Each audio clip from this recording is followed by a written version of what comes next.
Good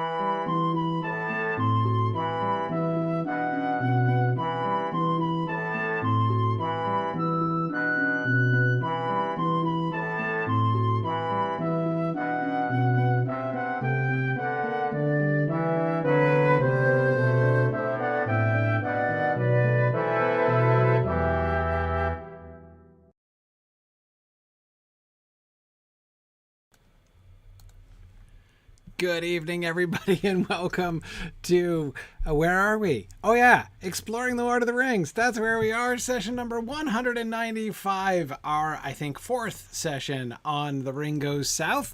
And we're still not quite to the ring actually going south. We are still working to finish. It is my goal to finish the little follow-up discussion among Bilbo and Frodo and the other hobbits, with Gandalf peeping in the window, getting his own back against Sam Gamgee in the eavesdropping department.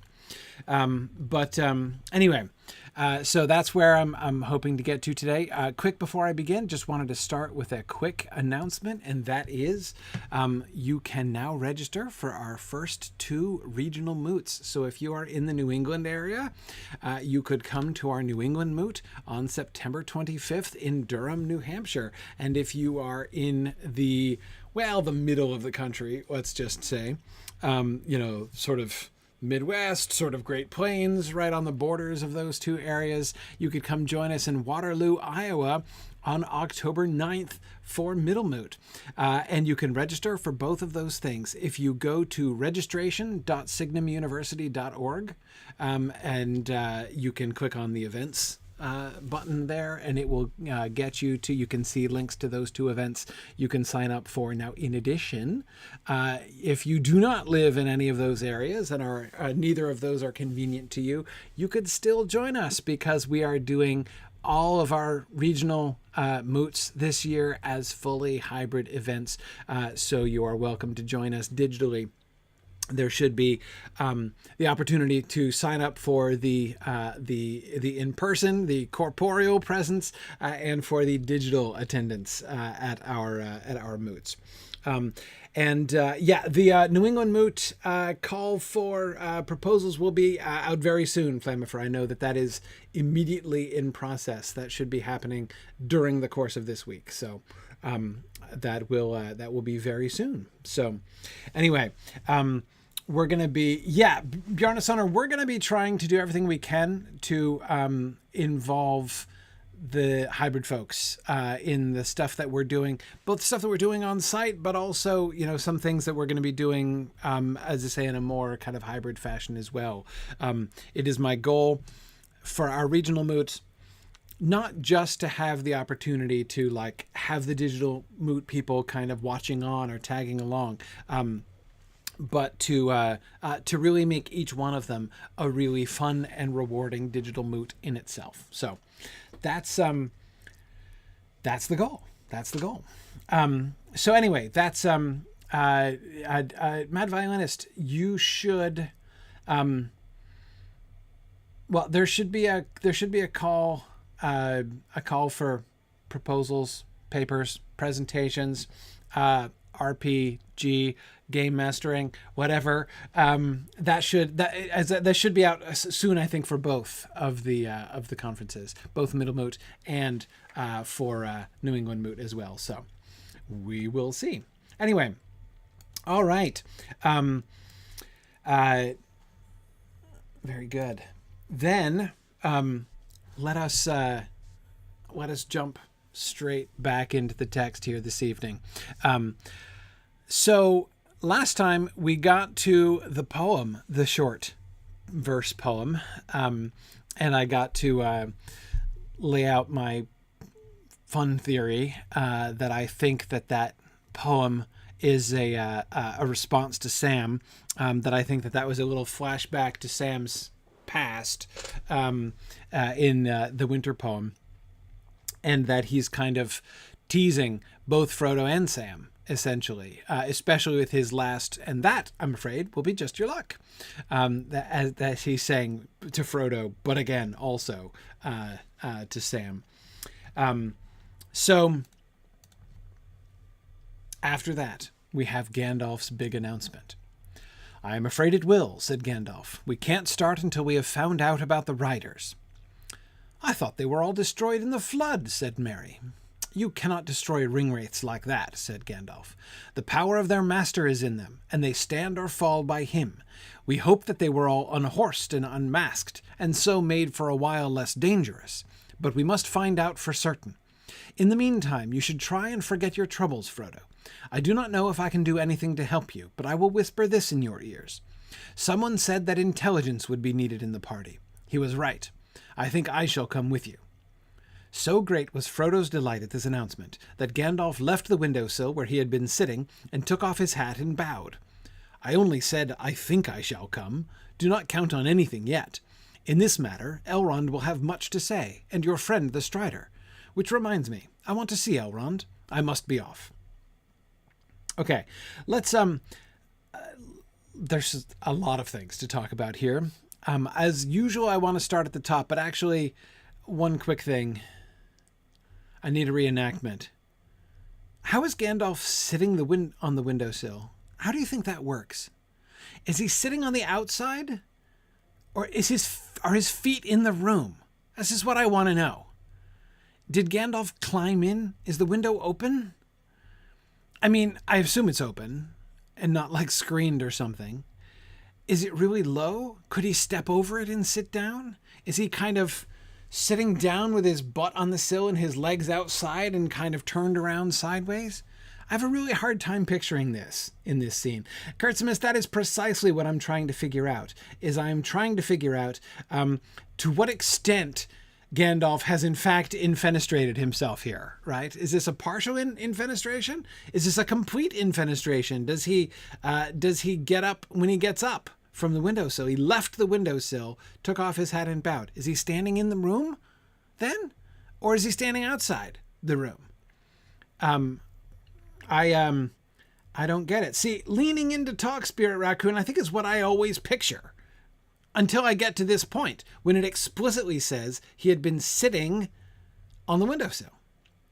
And then my visual imagination is thrown into complete uncertainty here. Perhaps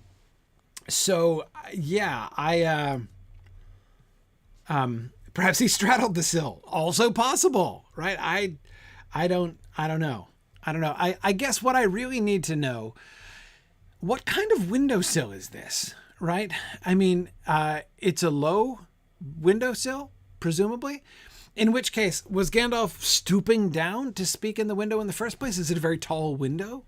Is this like a French window? In which case it wouldn't have a sill at all. Nothing at all for him to sit on.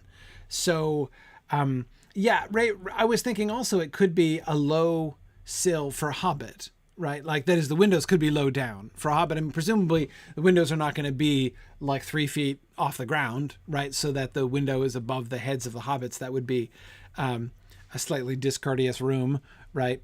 For them to give Bilbo to live in. I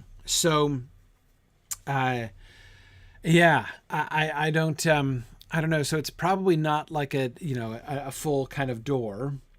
Could it be a spiritual windowsill?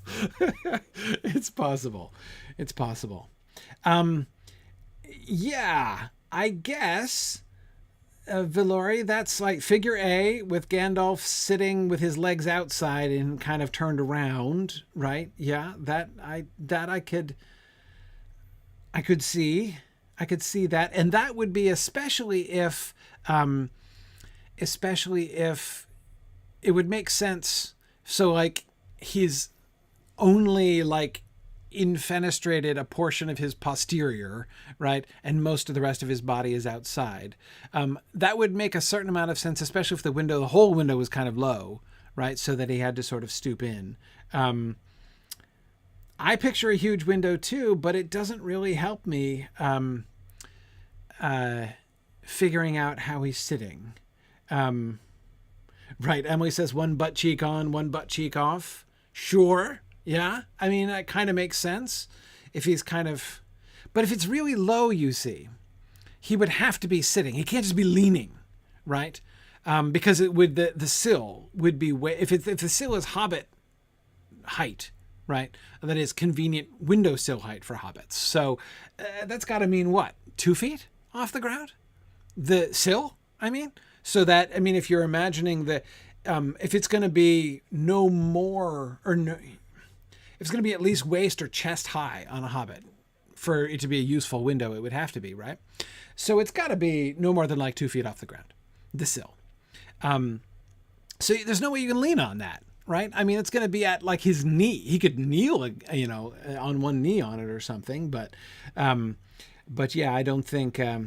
And Cecilia, I do agree with you. I also wouldn't put it past Elrond's courtesy and kindness to have a special hobbit room built for Bilbo, in which case it could be a round window if it were really done in Shire style. But I'd rather doubt that. It's very difficult to sit on the sill of a round window. That's an uncomfortable proposition, even if you don't, in fact, obscure the entire window with your posterior, right? Okay. All right. Kit has a very specific idea here. Kit's idea is that it's a low, wide sill. He's sitting on it with one leg outside and the other with his knee bent and the leg also on the sill. Okay. Right. Yeah. I can picture that.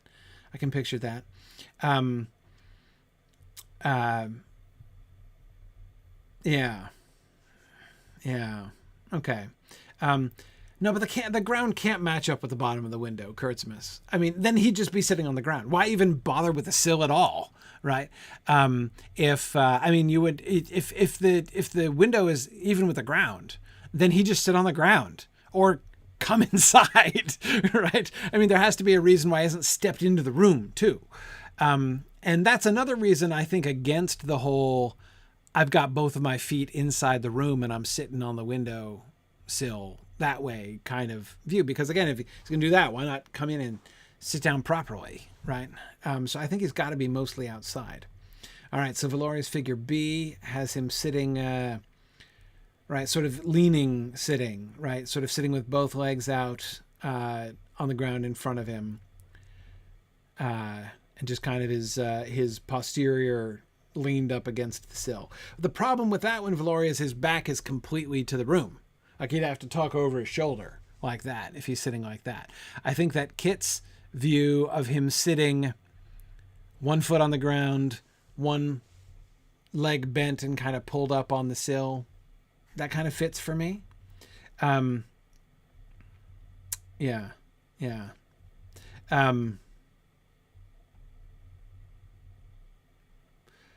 Right. Yeah, there you go. The window seat version. Potentially. Figure C there. Yeah. The bent knee. Yeah. Okay. Right. Yeah. Half infenestrated. I think he's going to be, partially. I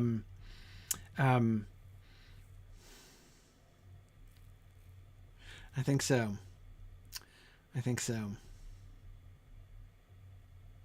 Exactly, Tim Duff. A ground level sill would be a threshold, not a sill. Yeah, exactly. And he wouldn't bother with it, as I said.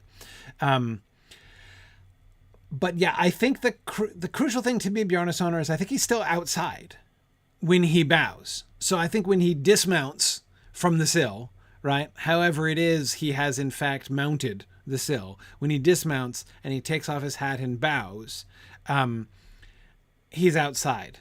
And that is also part of his segue to "I must be off," right, which are his last words there. So I'm thinking, I think A is possible, Valori, possibly C, or the modified C, kind of Kit's version of C with the one leg on the outside. I think that seems most likely to me. And Trifle, I saw your point about it requiring some flexibility. I'm not sure that it would require that much flexibility. I mean, you only have to be able to cross your legs, essentially, to be able to do that. Yeah. And I don't think he has to be sitting on his foot. I don't think he has to be sitting on his foot. I think that so let's imagine his left leg's on the ground, right? So I'm imagining his left leg is on the ground, so he's turned, and his right leg, so it's like his right butt cheek and thigh are on the sill, right? His left leg, or his right foot, doesn't have to be under his butt. His right foot can just be kind of hanging down. His sort of swinging at the knee, right, as it's hanging down there. So I think that's I could see that. I could see that. Yeah.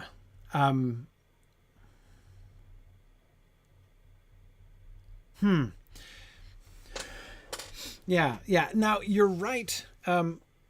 You're right, Rachel, that his bow is slightly ironic, or at least self-deprecating in some ways. But yeah, right, exactly. That would be sort of side saddle, right? Yes, exactly.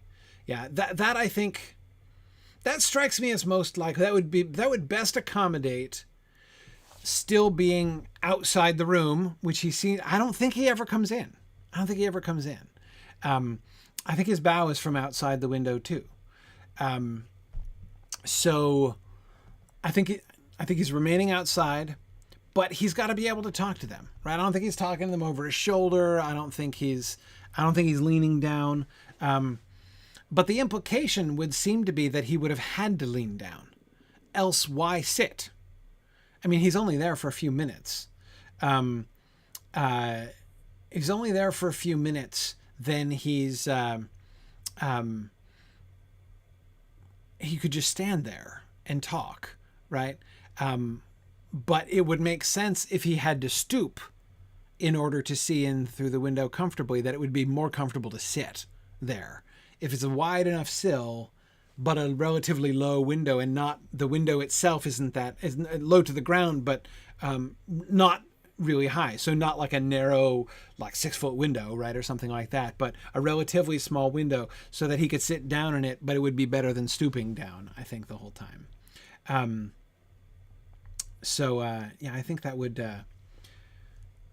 I agree, Ian. If it's too low or too high, he remains standing. Yeah, I agree. So it'd have to be comfortable sitting height. Yeah. Yeah, that's close. Trifles. People posting pictures of people sitting by windows. we're getting lots of window models on Discord here. Yeah, exactly. Yeah. Okay. Sorry. So that was the first and most pressing question I had to settle. We can do a reenactment of that perhaps, but it's maybe not so very substantial. But I do think it's interesting. It does tell you something, doesn't it? Right. Sorry, Dreer is just Dreyer. I'm not sure how to pronounce your name. Has just posted a picture of somebody hanging across a window with both of their legs sticking up outside, which I think is fairly definitively not how he's sitting on the windowsill. I think. Dreyer. Okay, great.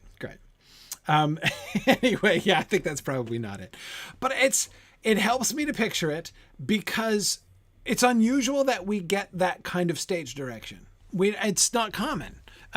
Very many scenes in Tolkien's stories go by without us being told anything about the postures of their bodies or the relative distance of their bodies, right? It's just not something that Tolkien gives us a lot of when he's narrating a scene. So it's interesting that we get that where he had been sitting, right? And so therefore it suggests to me that Tolkien was visualizing this scene because he's told us that detail, right? So I think he was visualizing the scene. So I'm trying to kind of recapture this scene as Tolkien was visualizing it. And what I think is most interesting about that is what it tells us about Gandalf, what it tells us about Gandalf's relationship with the hobbits, and even what it tells us about his character, right? Because there are some people who would not sit on a windowsill, right? For whom it might be below their dignity to sit on a windowsill, for instance, right? I think it says something about his sort of humility, about his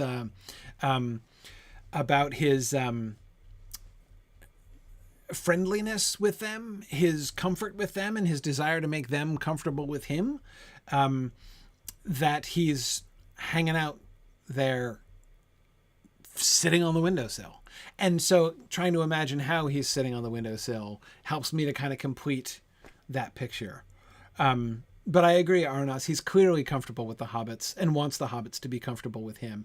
It is a really casual gesture, Admiral Malcontent. And I that's why I find it so striking and why I wanted to pause for a moment on this question. But okay, let us start at the top. After that, though, we've already started, so it's too late to start at the top, I suppose. Let us return then to the top. Second topic. First topic was Gandalf and the windowsill. Second topic, the riders. And the question of destroying ringwraiths like that, because I'm not going to lie, this is an innocuous looking passage, right? But it contains one of the things I find most confusing. There is a word in that third paragraph there that I do not think I can explain. I have no good explanation for it, and I need your help. Okay. We start with Gandalf's statement, we can't start until we have found out about the riders. That by itself is kind of interesting to me, because I wouldn't have thought that that's what they were sending out scouts about. You know what I mean? I mean, like, okay, so they're sending out scouts. That makes sense. And we talked about it last time. You want to be able to see what kind of a spy network do you want to try to find out, what kind of where the watchers are, right? You want to make sure what's going to be the best route for them to take. Should they go over the mountains right here and then go south? Should they go south a little bit and then over the mountains? Should they go far south, right? How do they go? What's going to be the best, safest route for them to go? And are there enemy spies? If so, where are they looking? Can they distract them? What's going to happen, right? All these kinds of things make sense to me. But the riders. We can't start until we have found out about the riders. Found out what exactly? What do they need to find out about the riders? And this, of course, Merry comes in very helpful, as the hobbits so very often do, in asking the question that the reader would likely have. I thought they were all destroyed in the flood. Isn't that like the climactic scene we already saw? Right? You can't destroy ringwraiths like that, said Gandalf. No, ringwraiths are not vulnerable to drowning, apparently, right? First of all, little footnote here. Tolkien played around with the idea of making a genuine river aversion in the ringwraiths. That it was very difficult for them to cross running water. And in doing this, of course, he is appealing to very old folklore and fairy tale tropes, right? That's a very old idea, the whole can't cross running water thing. Dracula knows it. This is, of course, in Bram Stoker's Dracula. Dracula has no problem with sunlight. Dracula can be out in the sunlight all the time. From the very first movie Dracula has been made destructible by sunlight, right? Nosferatu, in the original Nosferatu film, is destroyed when he's revealed in the sunlight, and then he just kind of vanishes out of the picture, right? He doesn't even get a puff of smoke. And from that point on, from Nosferatu forward, sunshine has almost always been like the way that the primary restriction of Dracula. But such is not the case in the book. In the book, it's running water. He is completely vulnerable to running water. He cannot cross running water on his own power. And if he were to be immersed in running water while in his coffin, he would be destroyed. So like I said, it's a very old idea. And yes, you can see the same concept lurking in the legend of Sleepy Hollow as well. Absolutely. That's why Ichabod Crane is running for the bridge, right? Absolutely. And yes, in McLear, I agree. Even the Wicked Witch in the Bucket of Water in what do you call it? The Wizard of Oz recalls the same idea, right?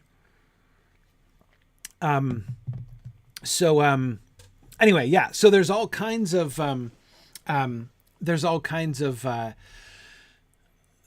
legends and traditions about this, and so Tolkien was thinking of invoking those concepts with the ring wraiths.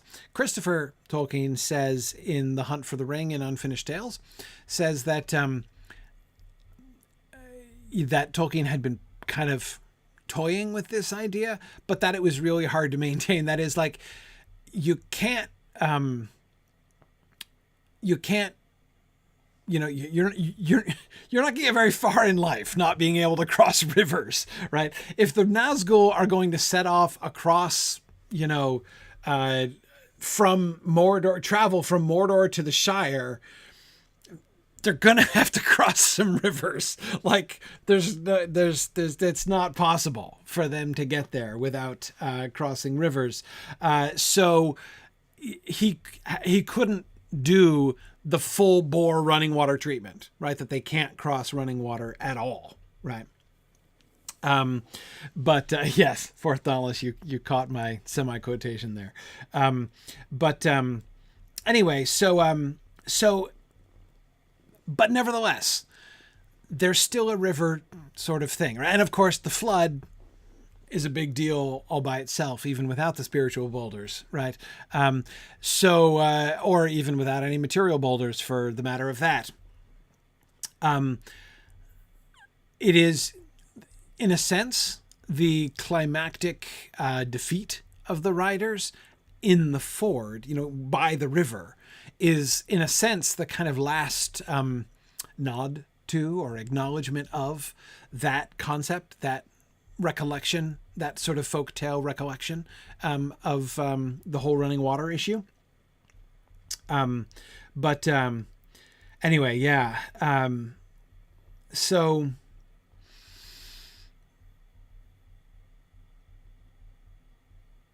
you cannot destroy. So the fact that you cannot destroy ring wraiths like that is not an absolute given. It's not an absolute given. This is news when Gandalf says it, and I think not just to Merry.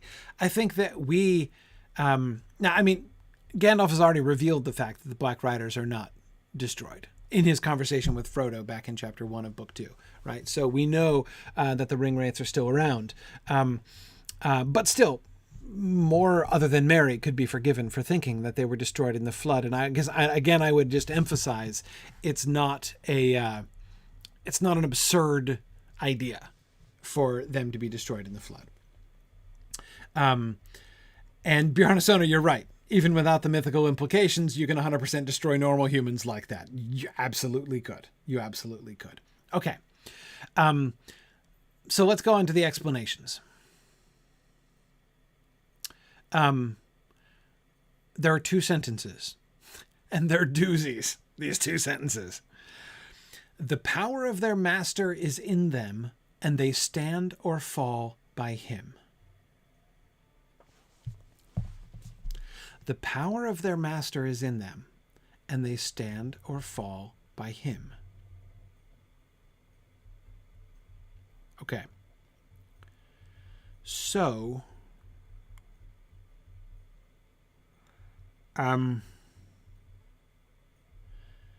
they stand or fall by him. Okay, so before this sentence, here's how I thought it worked. I thought that the One Ring gave you power to rule over the other rings. So you give these rings to 9 mortal kings and thereby ensnare them. And the snare, right, wherein lies the snare? Well, it's at least a twofold snare, right? It's a snare first because these are great rings. And so you give them to the mortal kings,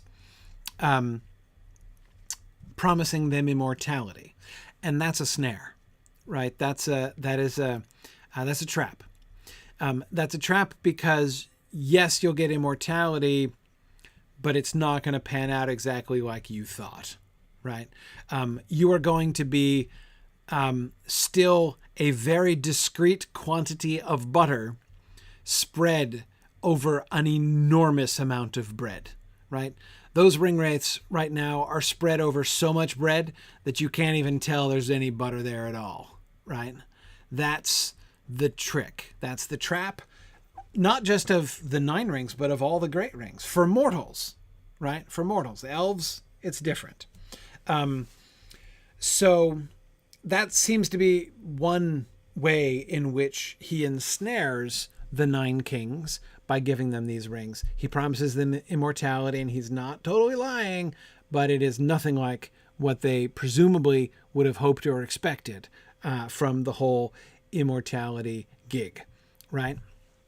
But it's clearly also a snare in another sense, which is that he can control them. He dominates them, right? They are his creatures, right? They are his, well, he doesn't, not his creatures. He doesn't create them, right? But they are his to command at that point. Like, yes, this will give you power, but it will also make you a slave to me. That's a snare, right? Okay, fine. Yeah, so they're enslaved. And that's also presumably not how they would have expected things to pan out. But in what sense is the power of their master in them? Flamifry, I saw you were puzzling about this earlier on too, right? That doesn't seem to me an obvious part of the program there, right? The ring of power, I'm thinking of the 9 ring now, right? So I'm imagining like, Joe, Mortal King. Well, let's say Kamal, right? One of the dudes whose names we know. No, the dude whose name we know. As presumably his mama didn't name him Witch King, right? So I don't think that's his given name. Okay. Right. So you're Kamal, right? And so someone, maybe it's Sauron, maybe it's the mouth of Sauron, maybe it's not that mouth of Sauron, like an earlier mouth of Sauron. I don't know. Maybe it's the priest of the local Sauron cult comes to you and says, "Hey, boy, do I have a deal for you, Mr. Kamal, sir. This is a magic ring, is a gift of Sauron the Great, and it will give you immortality and power." Isn't that awesome? Right?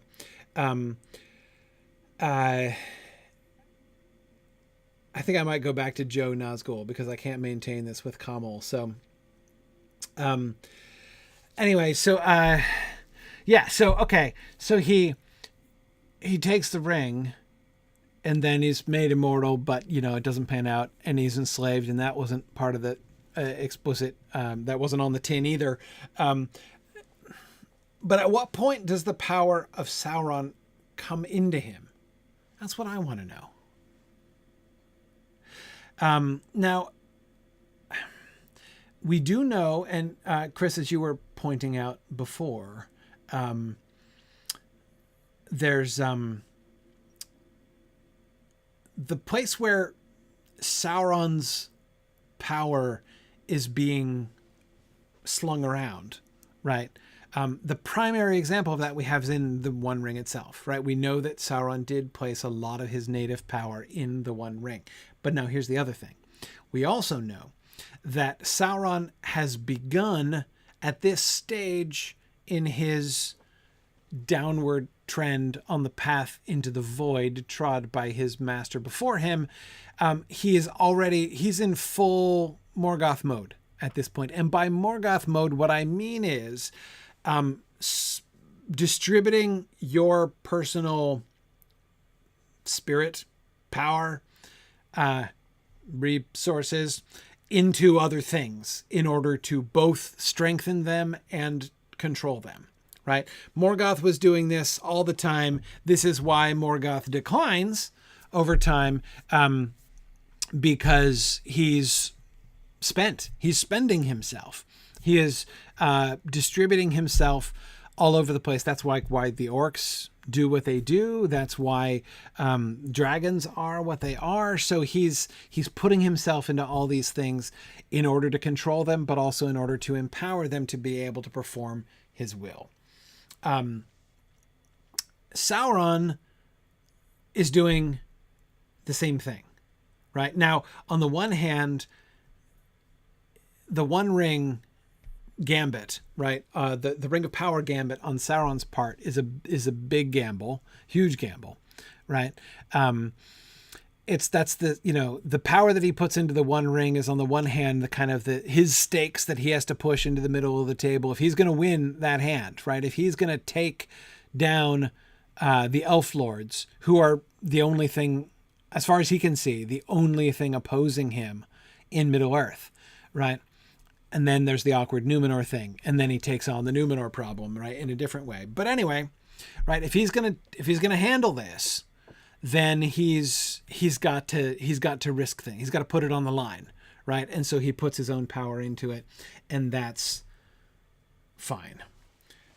We know that he does that. Now we know it's a bad idea, but he seems to be doing more of that later on in his life.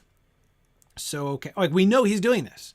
We know he does this with his orcs. Remember what happens when Sauron's will is pulled when at the cracks of doom, right? When Frodo's at the cracks of doom, in that sentence, which is possibly from a rhetorical standpoint, one of my 2 or 3 favorite sentences in the whole Lord of the Rings, right? Do you remember that sentence that starts, from all his policies and webs of fear? Remember that, the mind of Sauron shook free. We got all these subordinate, all these prepositional phrases and everything, right? And then, remember his captains suddenly steerless, bereft of will, right? The armies pause. The armies all stop, right? And the orcs are sitting there looking around like, what are we doing here? What's even going on right now, right? We don't even know, because Sauron's own will was steering them. He had distributed his will. And right at that moment, when he realizes that the Ring of Power is on the cusp of the cracks of doom, he sucks in all of his will, right, to try to do something about it. But anyway, yeah, exactly, Aranos. There's definitely puppetry going on there, right? He's distributing his will in puppetry. That he has distributed some of his power like this into the Nazgul, right? Okay, so I tricked these 9 kings, and now I've enslaved them to my will, and I've made them immortal, in this kind of peculiar and a doubtless uncomfortable way. So now I'm gonna buff them even more, right? I'm gonna pour more of my spirit into them to make them more terrifying and more awful. They are going to be my greatest captains ever, right? They're gonna be awesome.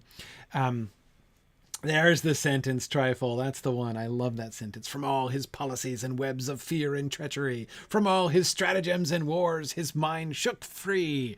Oh, yeah. Such a long sentence. I once, I'll never forget, Trifle, the look that my 12th grade English teacher gave me when she was teaching us to diagram sentences. I was taking an elective advanced grammar class because geek, and we were diagramming sentences, which is so much fun because geek. And she said, so like, just bring in a sentence from the book that you're reading. and I brought that sentence in to diagram, and she just gives me this look. It was awesome. But anyway, that was my sentence that I chose. I really wanted to diagram it. Yeah. But anyhow, okay. So, but anyway, my point is, that, he certainly has poured some of his spirit into them as he did into the orcs, and maybe more of it, right? But that's not what Gandalf's talking about here, right? We know he did that, But that's not what Gandalf is talking about. Because the orcs and his like South-run captains and they don't stand or fall by him. I mean, like they might win or lose by him. So in that sense, they could stand or fall. But that's not what Gandalf is talking about. He is explicitly talking about how they may be destroyed. He's talking about their deaths here. He's talking about the continuation of their lives. You can't destroy them like that. Why not? Because the power of the master is him and they stand or fall by him. So when he's talking about standing or falling, he's talking about destruction. He's talking about death here, right? Not success or failure. He's talking about death or continuation of their hideous unlife situation. So I don't think he can be talking about any of that kind of I'm pouring my spirit into these things in order to buff them up and control them more. He already controls them because he holds the 9 rings. And anyway, we see what happens when that, supporting and dominating force of his will is taken away. So it can't be that. It can't be that. None of them die. Nobody drops dead. Some of them commit suicide, remember? So that happens, but none of them just like crumble when, and I don't think the ring wraiths would either. So,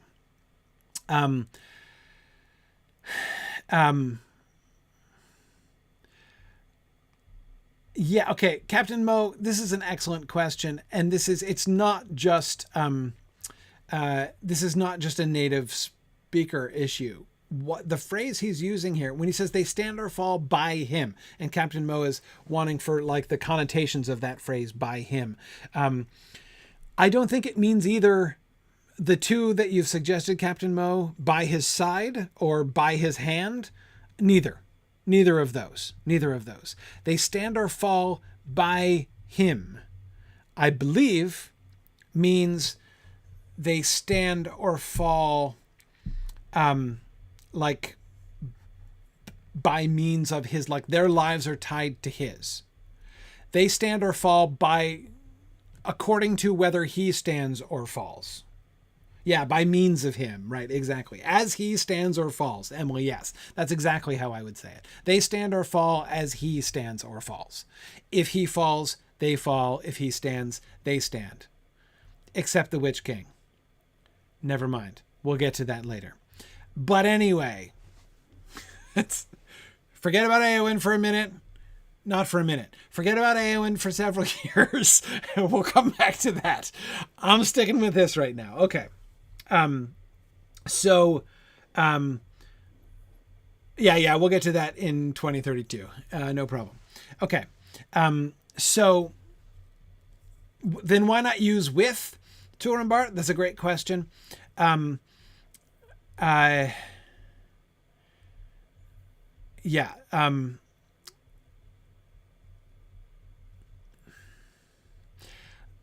think think about the difference of those two statements. They stand or fall by him, or they stand or fall with him. With him sounds like solidarity. You know what I mean?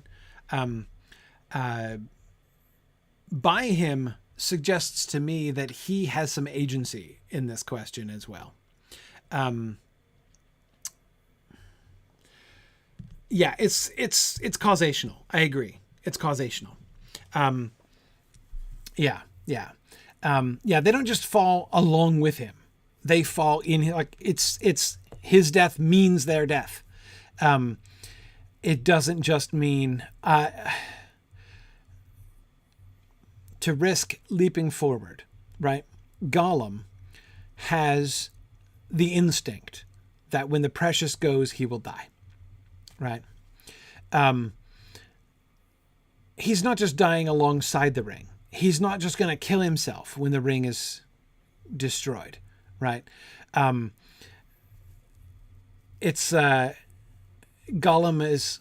he's going to die into the dust, right? This is his intuition anyway, right? When the ring goes. Because it's only the power of the ring that's keeping him alive, right? To me, it's I know he does kill himself when the ring is destroyed. I'm saying he's... Never mind. Never mind. Okay. All right. Okay. So how I understand that they stand or fall by him, I'm trying to think of an analogy. It's like somebody who is standing there and someone who's standing there and holding something in their hand, right? If they fall over, the thing falls over by them, not just with them, but by them, right? It stands or falls by. So if you're holding something, right? If you're balancing something in your hand, it stands or falls by you, right? Now you have to have absolute control over it, of course. I'm imagining a thing you just can't drop. But you see what I mean, right? Like if you were to fall over, it would fall. It can't, like it has no choice in the matter, right? That the only thing which is holding it up in the first place is gone. And so it will go, right? It can't possibly stand any further. But I also the thing that I like about this analogy, the reason I was fishing for this kind of an analogy is that you could drop it. You could just dump it. You could let it go. And it can fall over without you falling over, right? But it can't stand if you fall over, right? Yeah. So, yeah. See, but Cecilia, I think it's different than somebody being led by someone else. Like if I'm leading you and I follow into a pit, you'll fall in with me. I think it's more than that. It would be more, Cecilia, like if I were carrying you on my back, right? If I were carrying you on my back and I fell into a pit, then yeah, you fall into the pit too, right? No choice, right? But there still is always the possibility that I could, dump you off my back. And right, it's possible for you to fall and me not to, is what I'm saying there. But, okay. So, that seems to be what Gandalf means when he says they stand or fall by him. But the question is, how? How?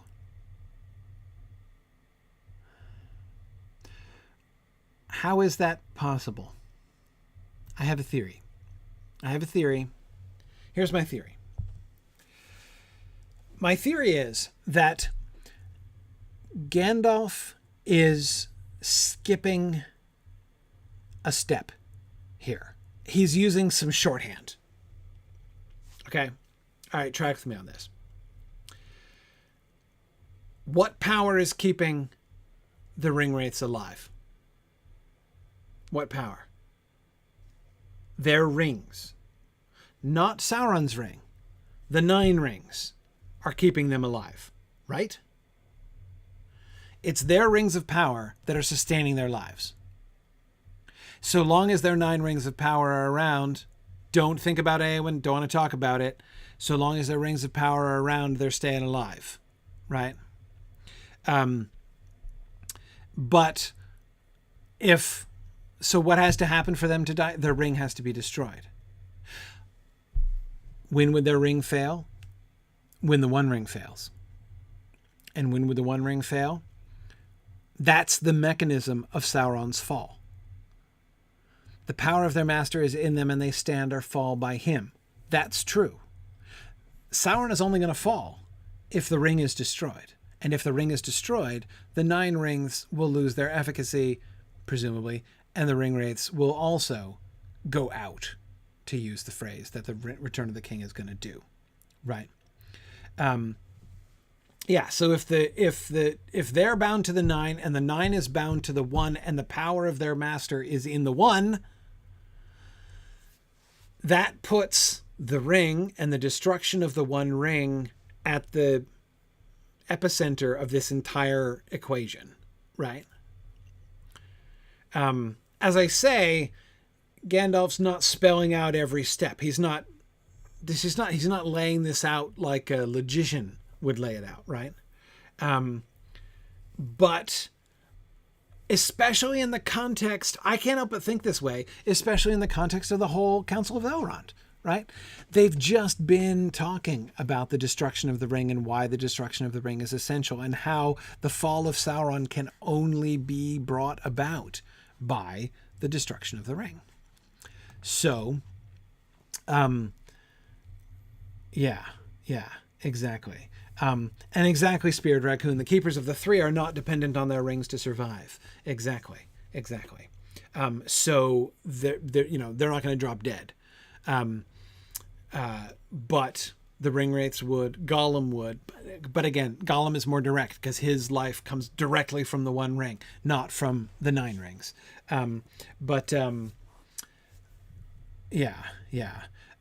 Anyway, so yeah, exactly. Admiral Malcontent. I mean, he's, I think, both skipping steps and ignoring potential scenarios here. Right. But it would make sense for him to be, this reading of this sentence works for me because the whole pivot point of it, what it basically does is it brings us right back to the end of the council, right? Why is it so, why must the ring go to Mordor, right? Why is this so essential? Look, the ring wraiths themselves can only be destroyed if the ring is destroyed.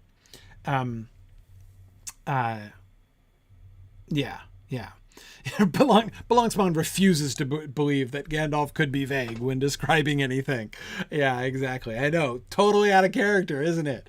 Yeah, for sure. Okay. That works if we see him speaking kind of elliptically, sort of skipping steps in that way. Exactly, Kurtzums. He couldn't say it any plainer than that. No, yeah, for sure. Absolutely. Yeah, Turambar was thinking the same thing. Exactly. Okay. So, 50% of the way there. I'm tracking, but we still haven't reached. I told you that there's a word coming up that I can't explain. Unfortunately, it was not any of those words. We hoped that they were all unhorsed and unmasked, and so made for a while less dangerous. But we must find out for certain. You can probably guess which word I can't explain, right? You see the hard word here in this? Yeah, unmasked. Absolutely. I have no idea what that means. Unmasked. We hope that they were all unhorsed and unmasked. So, unhorsed, I get.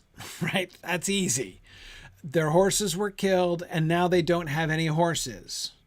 So they're less dangerous because less swift. But in what sense are they unmasked? How were they masked then? Exactly. Unmasked, yeah, revealed. Brandon, I agree. That does seem to be the general thing. Here's my biggest problem. My biggest problem is that I can't imagine that all he means is that they lost their cloaks. Aragorn told us that they wore the black cloaks and the black boots in order to give shape to their nothingness, right?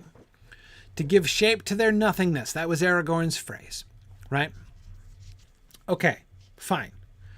You're telling me nowhere between Rivendell, and it's a journey of like 110 days down towards the, vicinity of Mordor, and you're telling me they can't find a cloak anywhere around there? Nowhere? No cloaks.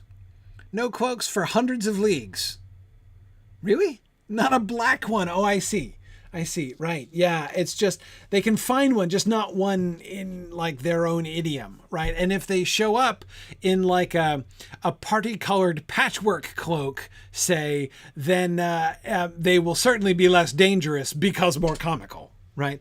I just, right. Maybe they have allergies and have to wear specific textiles. Yeah. Yeah, maybe they need specialty sizes. Yeah, Fourth Dauntless, yes, I agree. Fourth Dauntless says if they have no shape and are basically formless nothingness, they can't just clothe themselves. There must be a process. Yes, the word unmasked in this context, again, I can't imagine it just means the cloak fell off and now I have no cloak. And I mean, the whole reason they were wearing cloaks and boots in the first place was to interact with people, right? Because they had to go interviewing folks. Hi, have you seen Baggins? Do you know the way to the Shire? Thank you very much. I'll come back with gold, right? I mean, like this is, we know them to be doing this. We see them doing this in the Shire. Okay. I get it that,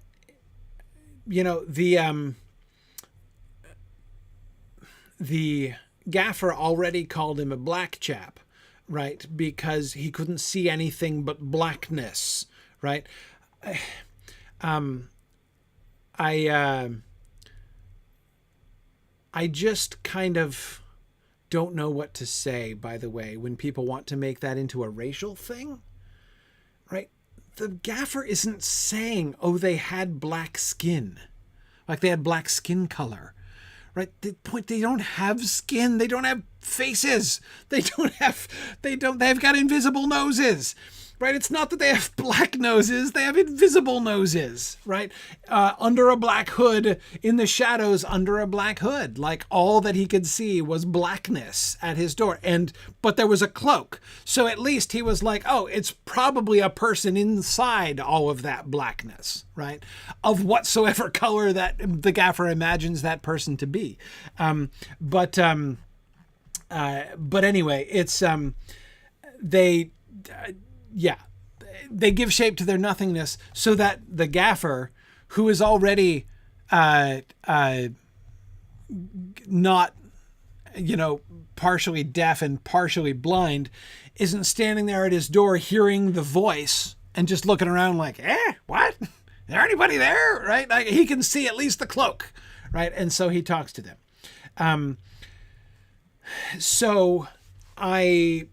Anyway, my point is, if it's just about wearing a cloak for that reason, why do they even need them? And why are they less dangerous without them? I mean, okay, what, they're less dangerous because they can't interview the gaffer anymore? Right? I mean, because they can't offer gold to Farmer Maggot? I mean, no, it doesn't make any sense. Unmasked has to mean more than that. I agree, Admiral Malcontent. That's exactly where I am. I cannot imagine that unmasked is literally just a physical thing. I cannot imagine that either. Why would it matter if they don't physically have a presence if their main ability is a form of spiritual warfare? Exactly. Are they less dangerous when they're invisible completely? No, I vote more dangerous, especially now when the primary concern is not even fighting them, right? But keeping things from them. If their greatest threat in this moment is as very effective scouts for the enemy, I don't know, but I say invisibility seems like an advantage there for them. I mean,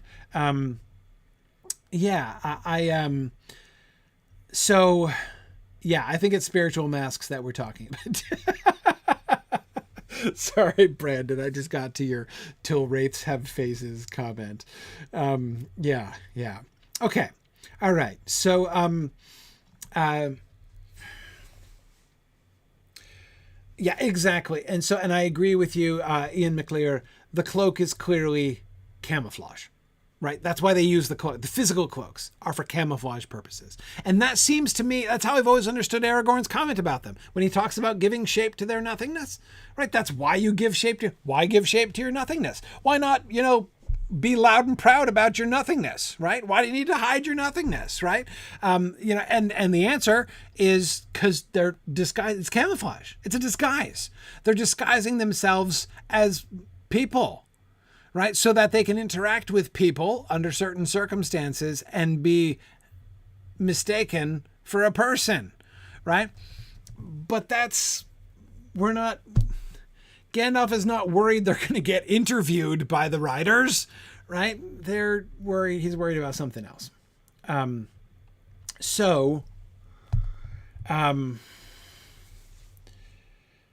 Yeah. All right. So the masking, whatever the masking was, maybe the masking was connected with the clothes. Maybe, for thoughtless as you suggest, the berobing of the ringwraiths was merely an outward part of some kind of process, right?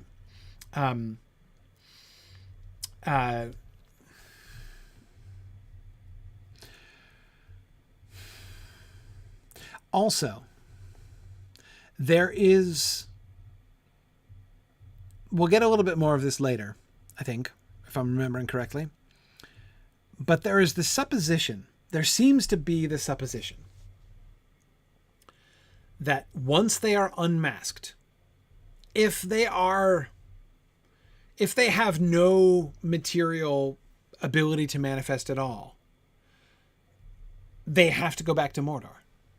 They can't hang out in that form. They are weakened. They've been stripped of their ability to interact with the world. And so therefore, they've got to go reset. They have to make their way back. They've got no choice but to make their way back to the respawn point. Exactly. That's how I've always understood that. And again, I think we'll get a later reference which suggests that.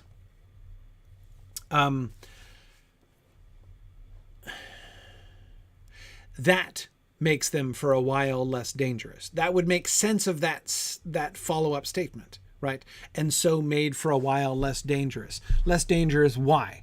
Less dangerous, A, because they can't even interact with corporeal beings anymore for a while. And B, because they can't hang out here and continue to spy. They've got to hightail it back to Mordor. They've got to limp their little spiritual way all the way back to Mordor and get remasked, whatever the process is, right? Sauron has got to wump them up a new appearance, a new outward appearance, a new mask. And until that happens, they're more or less helpless-ish. But that's why he says for a while, until they are reclothed, right?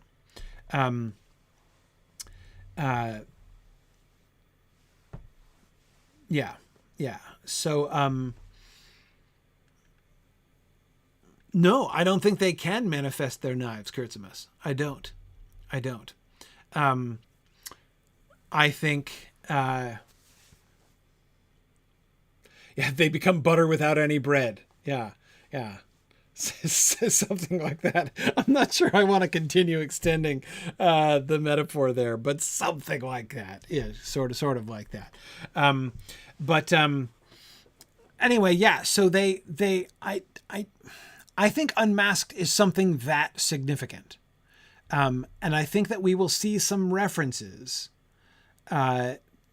later on that support this idea that when they are unmasked, unclothed, uncloaked there, what has happened is they've been wiped. It's like they died, sort of, not quite, ish, sort of, kind of died, not quite died, but they were decorporealized, right? They could hold knives. They could wear cloaks and hold knives, right? They get decarnated. Yeah. Something like that. Their link with the physical world seems pretty tenuous, right? If that link is something which is basically reinforced directly by the power of Sauron, if we imagine that is something that he gives to them, right? So he, through his own power, bestows upon them the ability to manifest and interact with the physical world. Their butter is spread so thinly across the bread, they can't even do that anymore, right? They have become wraiths. They have become ghosts, or like ghosts, so that they cannot interact. They go through stuff, right? They can't interact with the physical world. But Sauron endues them with the power but like, it's like, I don't know, I guess a chunk of power that he gives them, and it has to be refreshed. If they lose it, that's what gets stripped from them. That's what the unmasking would mean then in this theory, is that power that Sauron lays upon them to enable this interaction with the corporeal world. And we know they're really interacting with the corporeal world. They're riding real horses. They're wearing real boots. They're wearing real cloaks. They're carrying real knives that other real people can pick up when they drop them, right? So we know that they are actually interacting with the material world. And but if they lose that ability, they don't have internally to themselves the wherewithal to do it again. They need to be reanointed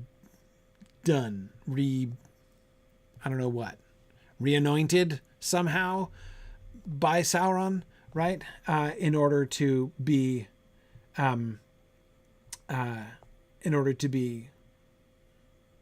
masked, right? They have to be remasked in Mordor. Okay.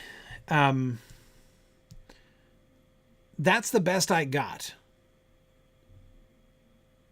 And that would explain why they're for a while less dangerous.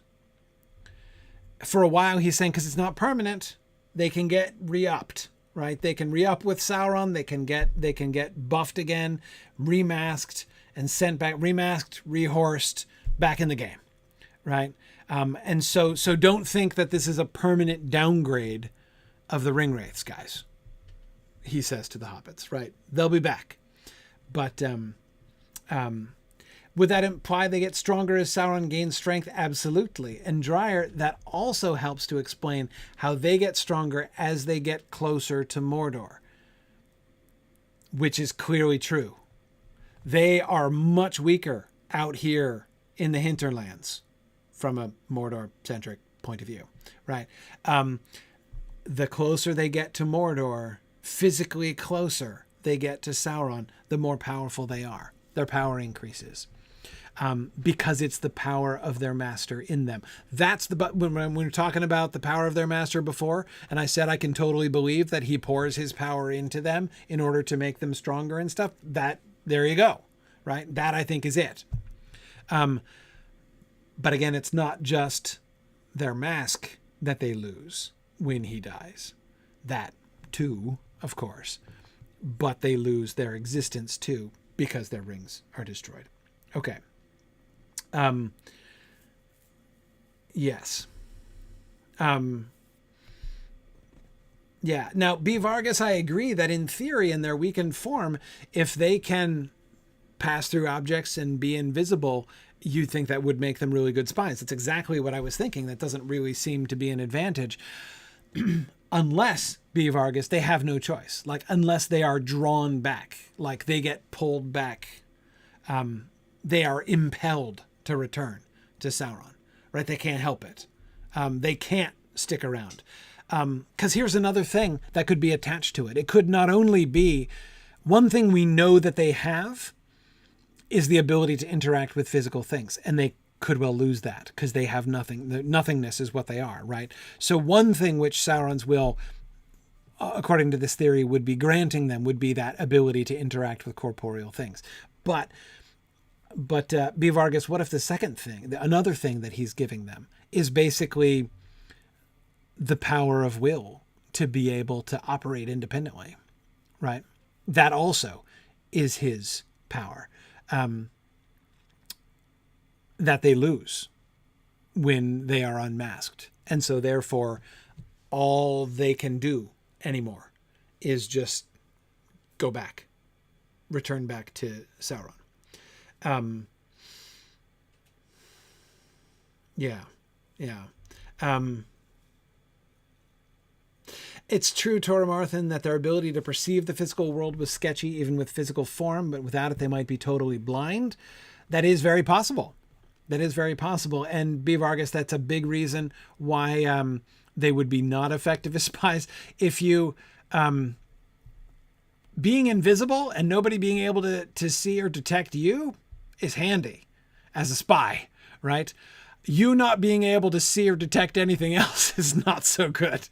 It's not so useful as a spy, right? If they can't either interact with or even perceive the world around them, then what can they do? All they can do, if they are in a world in which they have no senses other than their spiritual senses, right?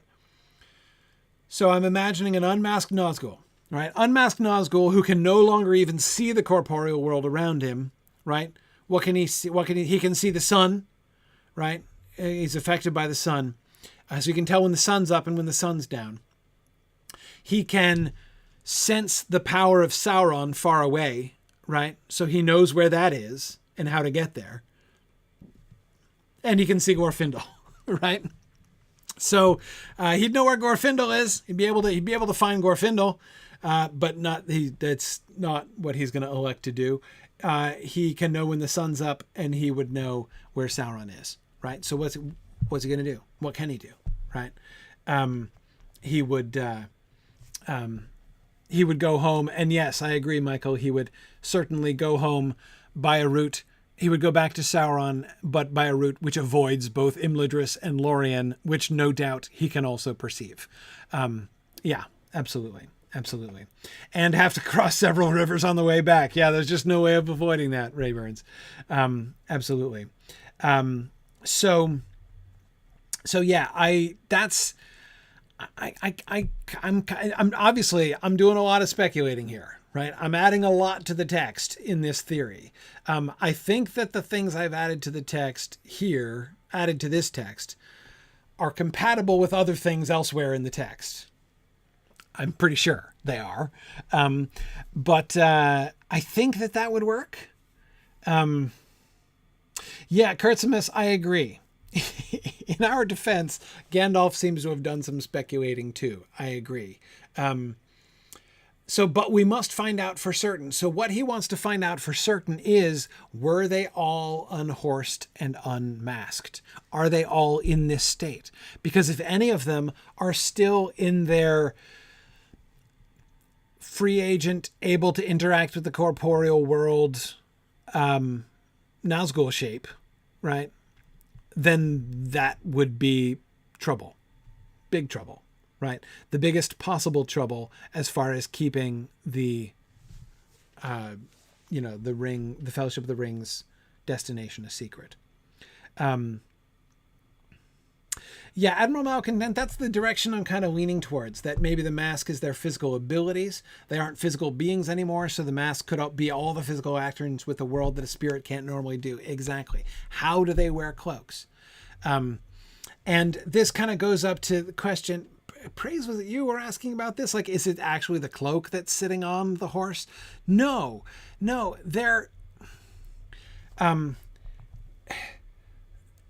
they can wear a cloak because they've been masked. And the masking doesn't mean they put a cloak on, but they can wear it because the cloak gives them, shoulders to hang the cloak on, right? Or at least a parallel to shoulders. They can sit on the horse because they have backsides, spiritual backsides, right? They can interact with the cloak, they can interact with the horse, they can interact with their boots, they can hold it all together. They act like bodies, right? They are given something like bodies. But it's not an actual body. It's not a physical body. It's a mask. It's just a mask. But it does enable them to act physically. And yes, that seems to have been destroyed. To go back to the original verb that Gandalf and Merry are talking about, it's about destroy, right? You cannot destroy ring wraiths like that. I thought they were all destroyed in the flood. They weren't destroyed in the flood, but their masks were destroyed in the flood. Is it the water? Hard to think that a good ducking brings that about, right? I mean, like if Kamal had fallen off the Buckleberry Ferry into the Brandywine, would he have been unmasked? I doubt it. Yeah, I don't think so. I think it's the spiritual stuff, right? Spiritual horses, spiritual boulders, the power of Elrond and of Gandalf combining, unleashed in the flood. But let's not rule out the power of the river too. Remember all that running water stuff. And remember Gandalf's comment about the great vigor in the waters out of the mountains. I don't just mean water flows strongly around here. What on earth does that even mean? Presumably it flows as strongly as anywhere else. But I think that he is referring to the spiritual force of the water itself. Don't forget Goldberry's mom, right? We know there are spirits living in the rivers. And when Gandalf says there is great vigor in the waters around here, right? I think that's what he's talking about. That the spirits of these rivers are strong spirits. And they get all riled up. How does Elrond make the flood? Elrond commanded it. Whom is he commanding? The water? No, I don't think so. I think he's commanding the river, right? Like Goldberry's mom. Yeah, the local spirit has an attitude. Absolutely. Absolutely. Yeah.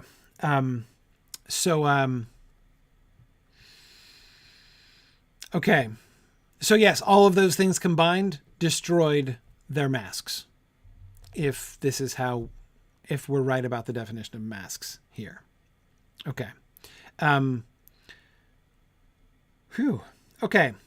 So that was good. we talked about two important things from this slide. We talked about the ring wraiths and the destruction of their masks, and I'm feeling a little bit better about the word unmasked. And we talked about Gandalf sitting on the windowsill. The two obviously most important things about this passage.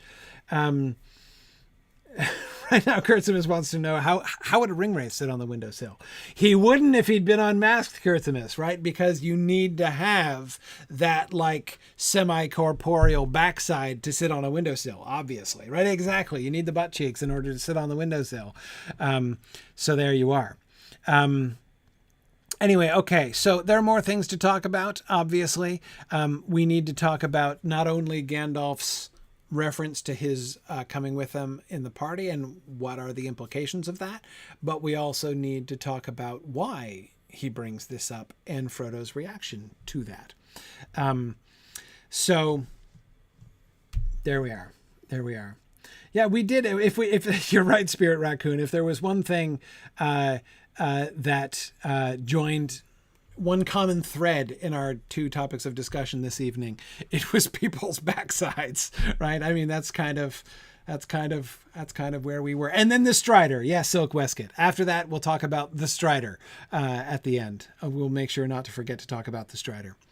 So tune in next week when we talk about Gandalf's volunteering, his interactions with Frodo, and the Strider.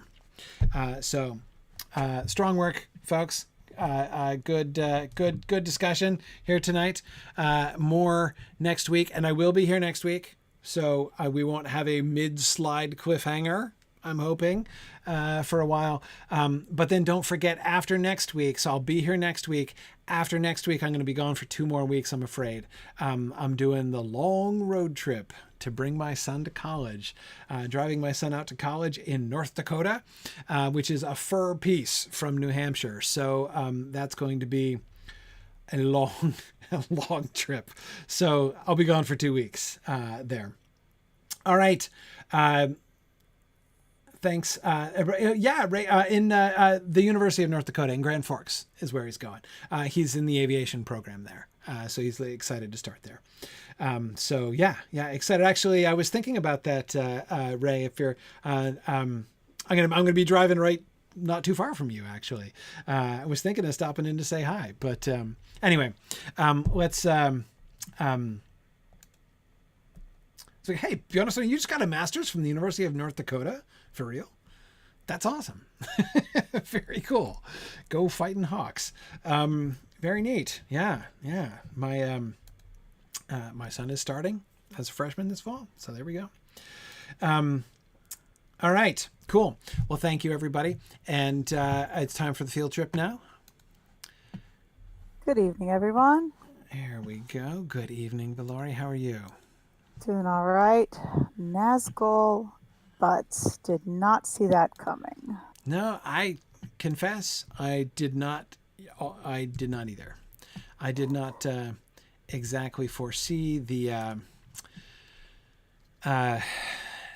posterior motif that was going to be running through this, but like where and how do people sit is exactly where. Okay, so we're going to head off to the South Bree stable is where we're headed. All right. Sounds good. So would you call that their backstory? Well, speaking of terrible puns, I know what the Witch King of Angmar's name is. Witchard. Oh, yeah? Is what? Witchard. Witchard? I see. Yes. Right. Yeah, that makes sense. What? Witch is always short for Witchard. Right. Yeah. So King is his middle name then, or his last name? Yeah, I think it's like Witchard King? Is that his full name? Angmarian or something like that. Right, I see. Yeah. Okay. That's what his mother calls when he's in trouble. Witchard King is Witchard. Angmarian. Okay. I see. All right. You pick up this underwear right now. Right. The spiritual underwear. Spiritual underwear. Right. Yeah. I guess that's definitely an there's advantage. definitely going to have to be a cartoon of a spiritual butt. Yeah. It's, it's tough. Yeah, it's kind of t-shirt worthy though. On a more serious note, though, it is interesting though that like the sort of the great when the Nazguls are unpowered, the invisibility, visibility is their boon and invisibility their handicap, whereas the One Ring is very much the opposite. Yes.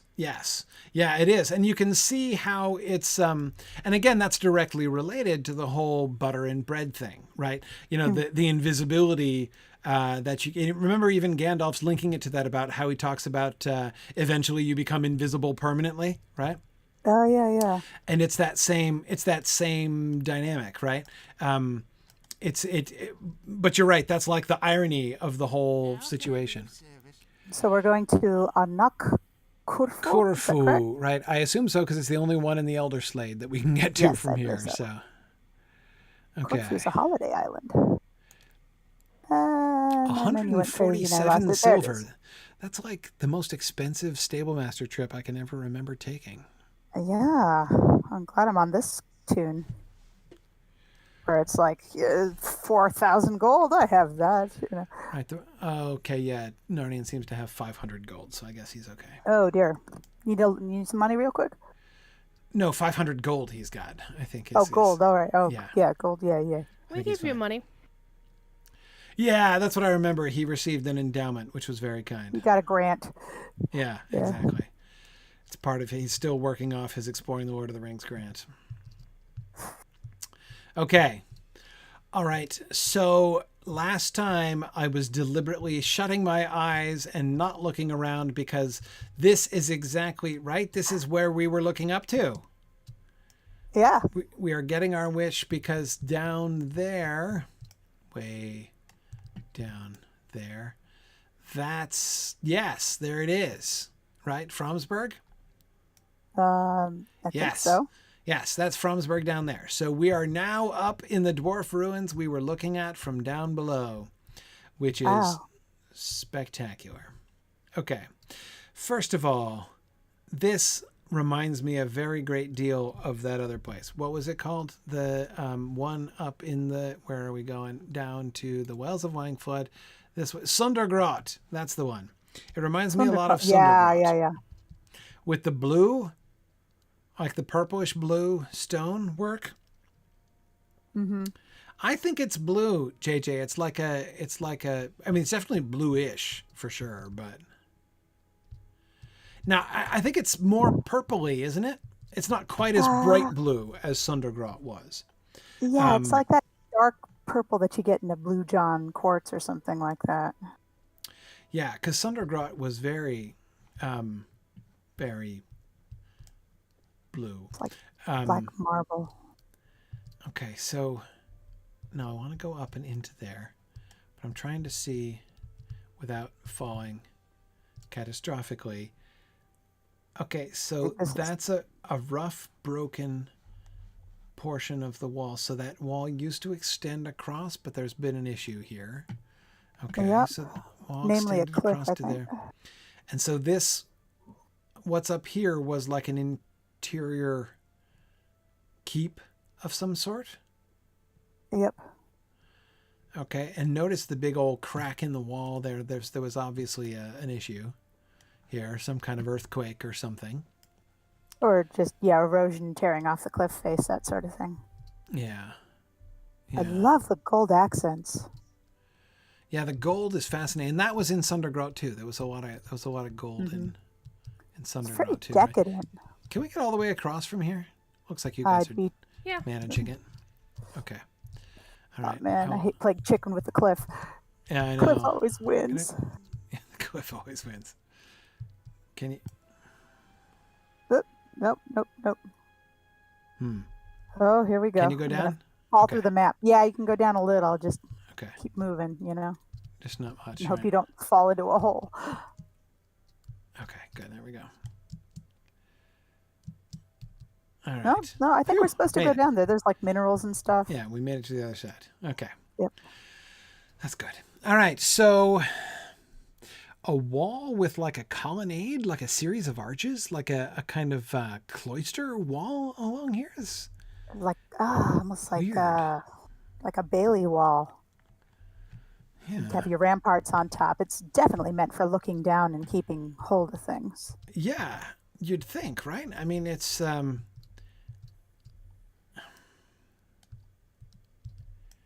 got the lovely view. We can see all the ruins from up here. Ooh, hang on. We can see all the ruins from up here. I'm trying to see if we can understand anything better about the kind of urban layout of Fromsburg as was from up here. Now that we can see it, all we got our castle keep. Yeah, we got the castle keep up there, and then we have at the tip. Sure. Yeah, and then it just looks like two large superstructures with possibly smaller structures inside. Yeah, this whole thing down here on the right was a big old thing. And then this one up here was a big old thing. But doesn't it look like almost rows?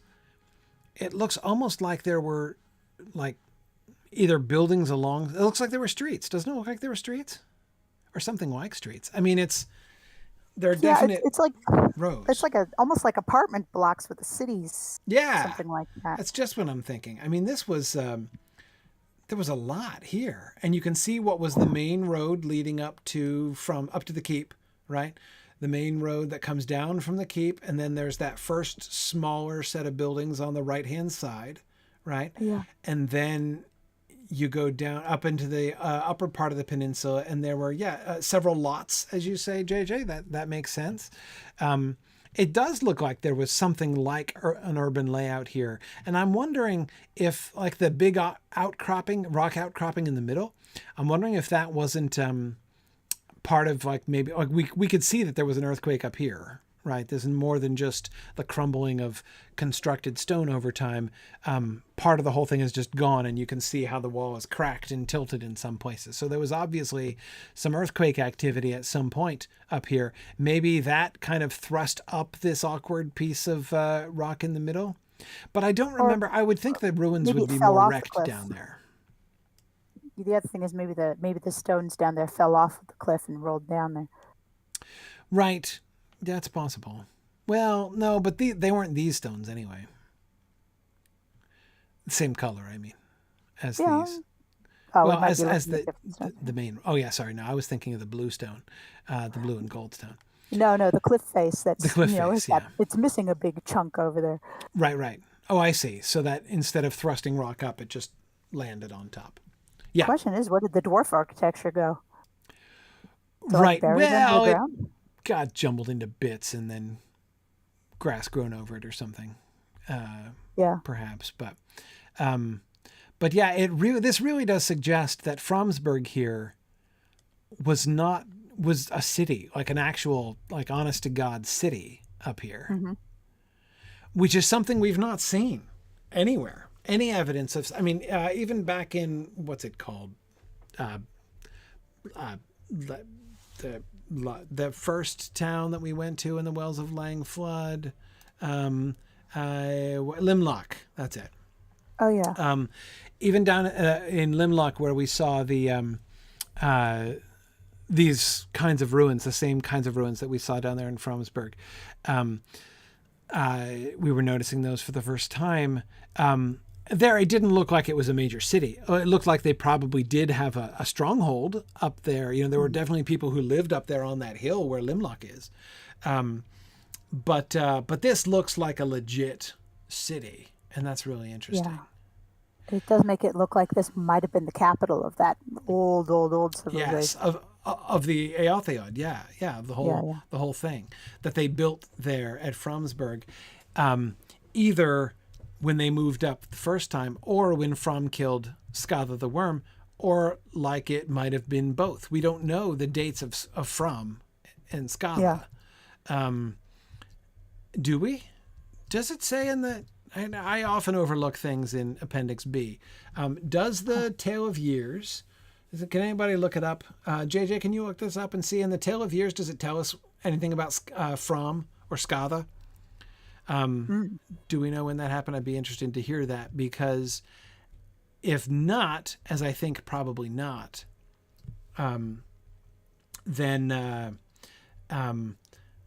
think that we could speculate that From was the one who established, that he was one of the first leaders of the Eotheod. Maybe not the one who brought them north, but the one who established this, their first stronghold. Well, their first stronghold. Oh, we got Angmar up here. Yeah, we got Angmar up here. That is interesting. We didn't have any of those down the slope, right? Nope. Just orcs. I spy with my little eye something that begins with G. In the distance. Gundabad? Yeah. Oh, yeah. Which distance? This distance? Yep, the far distance. Far distance. To the northwest. Oh, northwest. Okay. Okay. It's a to bit the west. dark. Is it that? You don't have your... you can't see it. I don't think I can see it. Is it that lump in the middle over there? No, it is not. It's not showing up in your screen. Yeah, right there where you're circling your cursor. That's it, right? It's Yeah, like, I figured that was the direction, because it's the only direction which we can see to the distance. Yeah.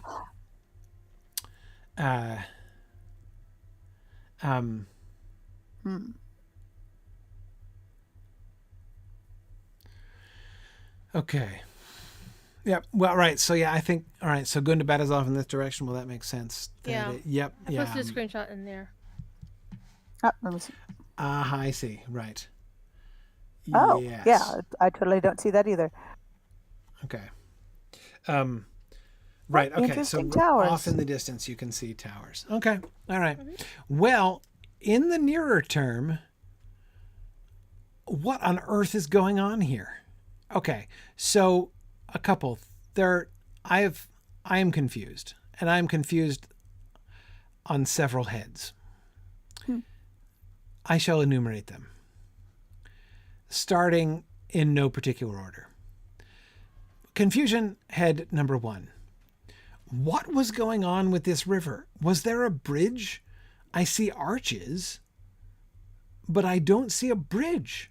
There's like a top arch and a bottom arch. I don't see, and it looks like there was a lower arch or something. I don't see any evidence of bridge anywhere, which puzzles me. Yeah, it's a waterfall. It's not like they're using it for ships to go through. Right, exactly. Point number 2. what is up with those completely different monoliths in the middle, like the completely different gray stone, the with Longbeardian the looking knotwork. stuff. Yeah, why do we have these random Longbeardian obelisks in the middle of this blue and gold stone? It just, like, it's completely out of keeping, looks super weird, and I can't explain it. And there's one here, and there's one up on the hill up there, and we can see one in the background. They got some wear and tear on them too. There's bits missing out of them. They're not like new. They're not just like, hey, we come and claim this place for, in the name of the Lonely Mountain or whatever. Like, matter of fact, the dark and the gold looks like it's newer. It does. It does, if anything, and it's clearly ancient, on account of how this arch is all broken down and stuff. Is there one of those on the edifice next to us? Can we get a closer look? No. Okay, so up at the top of this edifice up on the hill, there's exactly the same pattern, right, of the obelisk with the knotwork in a vertical line down the side and then kind of around the pyramidal top of the column, right? Mm-hmm. Which is exactly the same. Yes, exactly the same as we see. It's just this one doesn't match and the other one does. Huh. Well, I wonder if the old one on this one fell over and they replaced it with the black one. Is it replaced with local stone because they couldn't get any of the blue stuff? The fact that it's older makes me think that maybe the black and gold stuff was built up around the old stone, but on this version over here to the east, they didn't have the old marker, so they made a copy of it in the black stone. Maybe. Although local stone, I don't know. All the stone here is gray, so I'd say the gold and the black marble was the vanity project with the imported stone. Right. Oh, hang on. Update on Fram. Thank you, JJ, for quoting that. All right, so I was close. Frumgar is the name of the dude who leads the people to Aeltheod, and Fram is his son.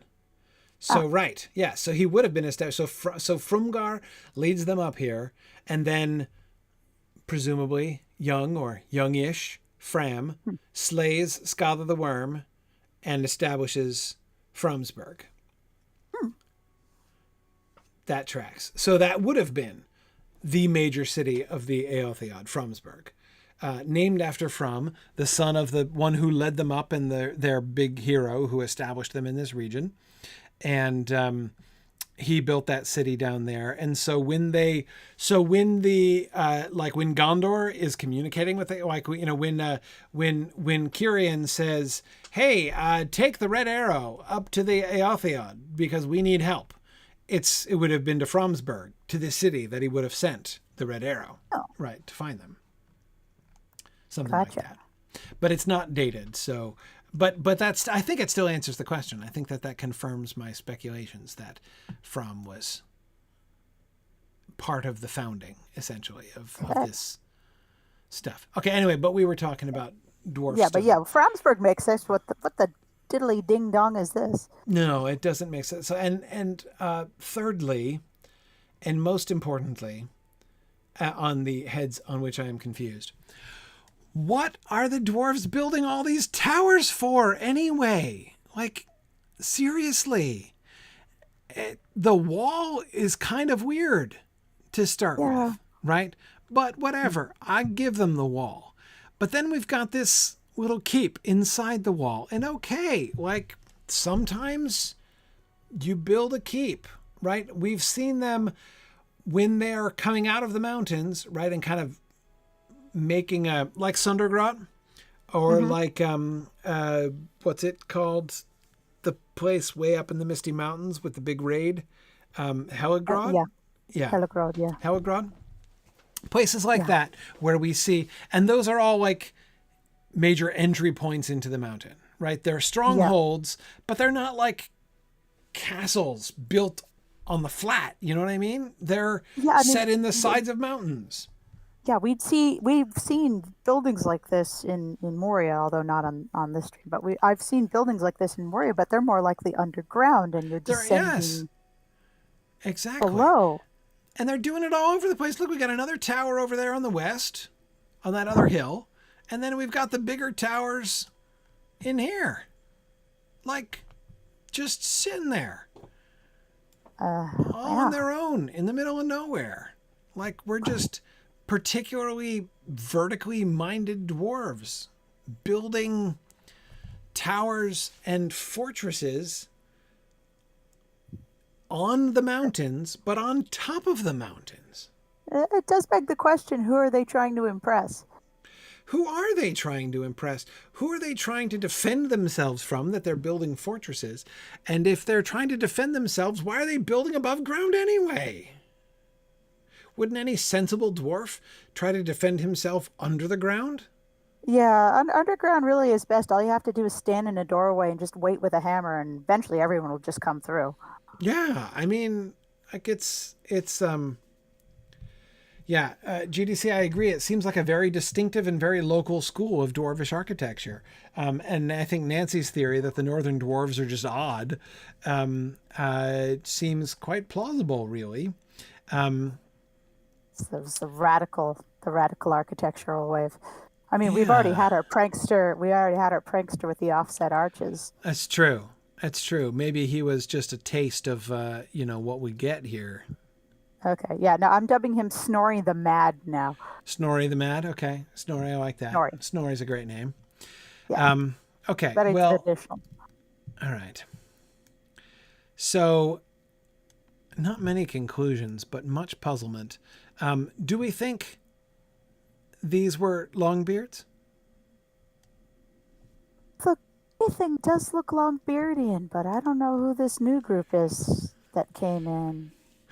Because I mean, Again, okay, this is very similar to Moria. I've seen the black and gold in Moria, which still makes me think Moria. I mean, that was the height of dwarven hubris, so this makes sense in that context. right, but it's Longbeard. It's like it's Longbeards all the way down, isn't it? I mean, don't we get I don't know. all long? I mean, I know that we get the dour hands out in the east or the west, sorry, and I know that we get the what are they called, stout axes down there in Mordor, Yeah. right? That Lotra has been speculating about other dwarf peoples, which is fun. Like they've got to be somewhere. We know they Yeah. showed up to fight the war with the orcs that culminated in the Battle of Essenarbul. So obviously they've got to be somewhere. Yeah, I kind of want to do some missions now just so I can get a feeling for the mindset and the ethos of these people. Yeah, yeah. So I think, I mean, if I had to guess, I would guess that this is these are not Longbeards, that this is a different set of dwarves.